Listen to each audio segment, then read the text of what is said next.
Hi, St Michael's. It's Richard here, and I'm recording this on a very windy day. And as I look at the clouds racing across the sky and hear the wind blowing in the trees, it reminds me that the wind of change are blowing through St Michael's again. Following a survey last Sunday during the morning service, and with the support from PCC, I'm pleased to announce that we are planning to return to in-person gatherings again from Easter Day. That's the 4th of April onwards. During Holy Week, that's the week leading up to Easter, we will join Ascension Church, our sister church, on Zoom for a Maundy Thursday service at 8 p.m, followed by a reflective service on Good Friday morning at 10:30 p.m. We are then preparing to celebrate Easter Day outdoors, and we want to celebrate Jesus' resurrection at 10:30 a.m. in the churchyard, and this will be similar in style and approach to the big Carol Sing event we held before Christmas, aiming to be as accessible to those on the fringe and seekers as possible. Following that, all our fortnightly celebration services will then be held inside the church building and operate in a similar way to the services that we had back in September and October, with a Zoom option for those who would prefer to stay at home. However, this time we won't be opening Rose Cottage or Rec House as overflow venues like we did last term. And we're still kind of working out what the best plan for kids work and kids groups is. We think it's been working really well having the kids time at 10 till 10:30.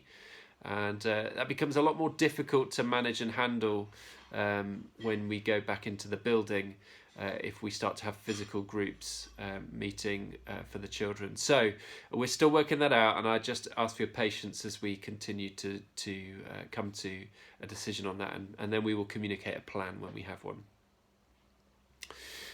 With regards to Rose Cottage Cafe, if you're thinking about when that's reopening, the government's roadmap details when cafes can open, and PCC will be discerning the right timing for that, and we'll again let you know when that happens.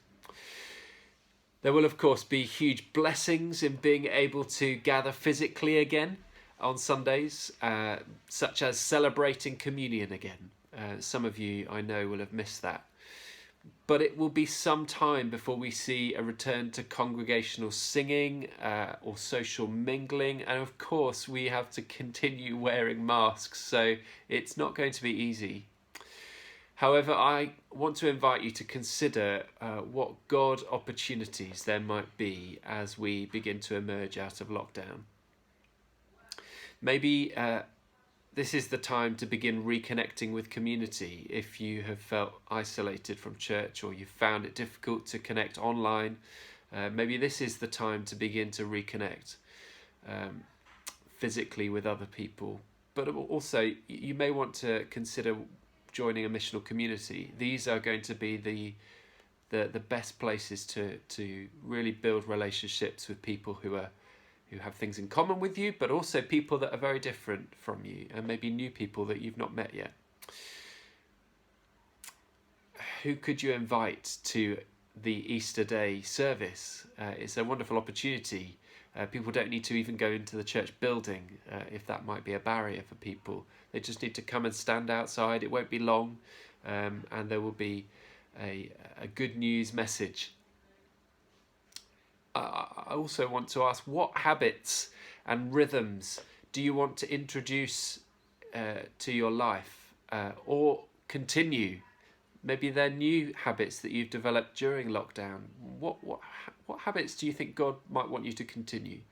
Maybe it's in prayer, reducing plastic waste, and your use of God's resources. Maybe keeping up that daily form of exercise or that long walk at the end of the week. Maybe practicing a Sabbath day of rest has become something that you've begun to explore. Just encourage you as we emerge out of lockdown, it's going to be very tempting to return to a busier way of life. And let's just remember that God wants us to keep putting into practice the art of learning to slow down and rest in God, and not miss what he might be wanting to say to us as we continue to be blown by his Spirit. So Catherine and I send our love, pray that you know God with you as we go through these next few weeks. God bless.